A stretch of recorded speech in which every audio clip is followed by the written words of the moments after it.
ही लखीसराय में एक ही परिवार के 6 लोगों को गोली मार दिया गया, जिसमें 3 की मृत्यु हो गई और 3 की हालत नाजुक है। तो ये नरसंहार है, ये अब आपराधिक घटनाओं से ऊपर चला गया है विषय, वापस नरसंहार हो रहा है। तो 2025 में पूरे बिहार की जनता ने मन बना लिया है कि इस सरकार को, इस घमंडिया गठबंधन को हम लोग उखाड़ के फेंक देंगे। लालू जी का दिन खत्म हो गया है, अब यादव समाज भी उनके बंधनों से मुक्त होना चाहता है और ये तो सिर्फ शुरुआत है। 2024 में आदरणीय प्रधानमंत्री जी को यही यादव समाज मजबूती से उनके साथ खड़ा रहेगा और 2025 में इस महागठबंधन को, घमंडिया जो गठबंधन है, इसको उखाड़ फेंकने में यादव समाज सबसे अग्रणी भूमिका निभाएगा। और ये बहुत दुखद है कि बाजपट्टी विधानसभा, जिसके मुकेश जी विधायक हैं जो यादव समाज से आते हैं, और उन्हीं के विधानसभा अंतर्गत ये शराब का जिस तरीके से ये अवैध शराब का बिक्री चल रहा है, कारोबार चल रहा है।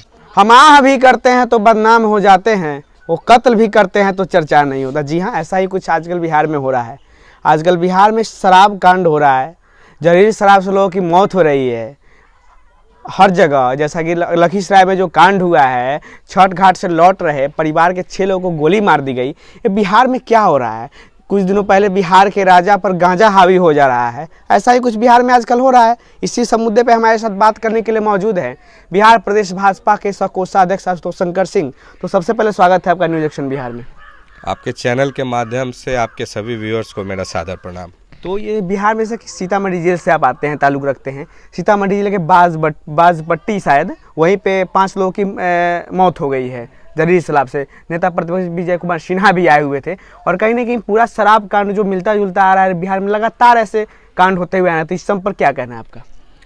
देखिए, ये जो नीतीश जी की जो सरकार है, अभी जो महागठबंधन है, जिसको हम लोग घमंडिया गठबंधन बोलते हैं, वो एकदम निष्क्रिय हो चुकी है, विफल हो चुकी है हर मुद्दे पे।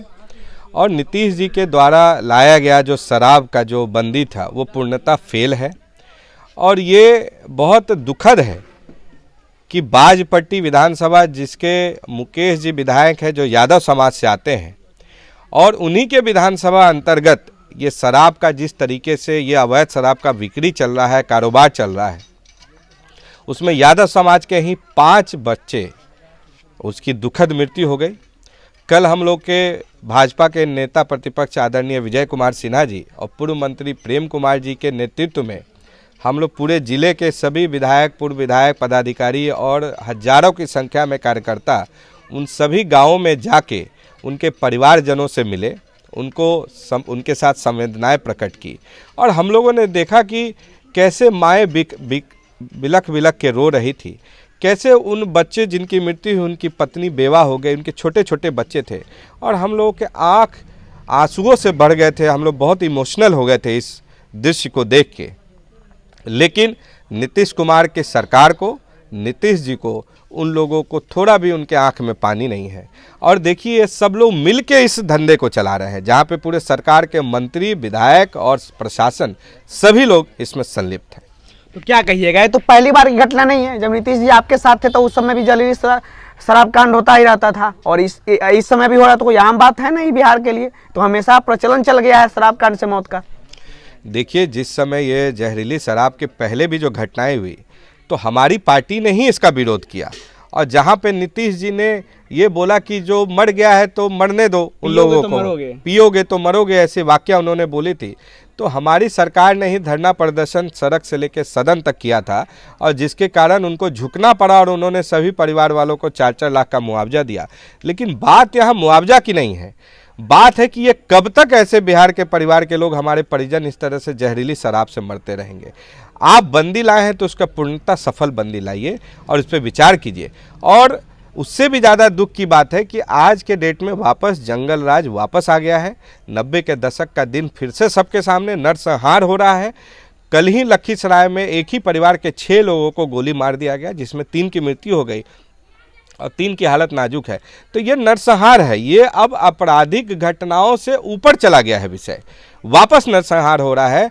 तो 2025 में पूरे बिहार की जनता ने मन बना लिया है कि इस सरकार को, इस घमंडिया गठबंधन को हम लोग उखाड़ के फेंक देंगे। लालू प्रसाद यादव कहते थे, अभी भी कहते हैं कि यादव टूटे वाला है। आप लोग यादव को तोड़ने में लगे हैं, यादव समाज को तोड़ दीजिएगा। यादव समाज को, लालू प्रसाद यादव से यादव समाज अलग होने वाला है ही नहीं, कहता है उनकी पार्टी के लोग, वो खुद कहते हैं इस बात को। देखिए, ये लालू जी अब भ्रम में जी रहे हैं। उन्होंने सिर्फ यदुवंशियों को, यादव समाज के लड़कों को, बच्चों को, उन लोगों ने सबको बेरोजगारी दिया है, सबको पीछा कर दिया है। ये राज बीमारू हो गया है। उन्होंने सिर्फ आज तक अपने परिवार के लोगों को सिर्फ जगह दी है।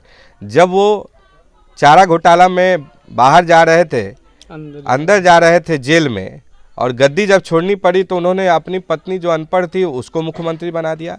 उनकी बेटी को उन्होंने राज्यसभा भेज दिया। जब वापस सरकार में वापस आए तो उन्होंने 9वीं फेल अपने बेटे को उप मुख्यमंत्री बना दिया। जो बेटा किसी काम का नहीं है, जिसका क्रियाकलाप पूरा जग जाहिर है, उसको मंत्री बना दिया। तो लालू जी, आपको जब यादव समाज में ही किसी के बढ़ाने की बात आई तो आपको पूरे यादव समाज में कोई पढ़ा लिखा व्यक्ति नहीं मिला, कोई अच्छा सज्जन व्यक्ति नहीं मिला।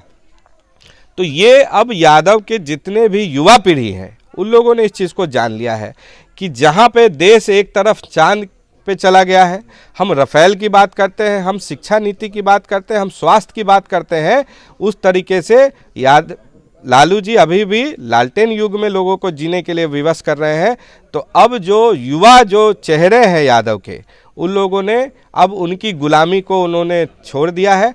और 14 तारीख को हमारी पार्टी में हजारों की संख्या में, जिसका पूरा नाम, मोबाइल नंबर, उनका पते के साथ हम लोगों ने डिस्प्ले किया था कि ऐसा ना लोग है कि किसी दूसरे समाज के लोगों को खड़ा कर दिया है। तो 21,000 लोगों का नाम डिस्प्ले करके हमने बताया यादवों का, जिन्होंने पार्टी की सदस्यता को आदरणीय प्रधानमंत्री जी के जन कल्याणकारी कार्यों से प्रभावित होकर ज्वाइन किया है। तो क्या कहिएगा, जो तमाम यादव समाज के लोगों को आप शामिल किए हैं, कुछ मीडिया संस्थान ने कवरेज किया, वहाँ पे कुछ लोग ऐसे थे, वो कह रहे थे कि हम तो लालू यादव के आदमी हैं, हम ऐसे ही चले आए हैं, यहाँ पर हमको बहला फुसला के लाया गया है। तो क्या ऐसे ही सभी कई सारे यादवों को शामिल किया गया है क्या? देखिए, आपको ऐसा लगता है कि बापू सभागार ऐसे लोगों से भर जाएगा? जितनी संख्या बापू सभागार के अंदर थी, उतनी ही संख्या बापू सभागार के बाहर थी। पूरा मौर्या होटल से लेके और डाक बंगला चौराहा से लेके सारा, एक पैर रखने का जगह नहीं था। हम लोग 1.5-2 किलोमीटर पहले गाड़ी छोड़ के पैदल जाके बापू सभागार में गए, और यहाँ पे उनके जो कुछ लोग थे, उन लोगों ने जो भीड़ के बीच में घुस के जो 1-2 जगह बयानबाजी की, मीडिया के लोग भी जानते हैं, सच जानते हैं, और हम लोगों ने तो इसका सब कुछ प्रमाण दिया है कि कितने लोग किस जिले से, किस प्रखंड से, और उनका मोबाइल नंबर के साथ आप जांच कर लीजिए सारा चीज़। तो ये अब वो सब प्रोपेगेंडा नहीं चलेगा। लालू जी का दिन खत्म हो गया है। अब यादव समाज भी उनके बंधनों से मुक्त होना चाहता है, और ये तो सिर्फ शुरुआत है। 2024 में आदरणीय प्रधानमंत्री जी को यही यादव समाज मजबूती से उनके साथ खड़ा रहेगा, और 2025 में इस महागठबंधन को, घमंडिया जो गठबंधन है, इसको उखाड़ फेंकने में यादव समाज सबसे अग्रणी भूमिका निभाएगा। चलिए, हो गया, अब दूसरा एक वीडियो करना।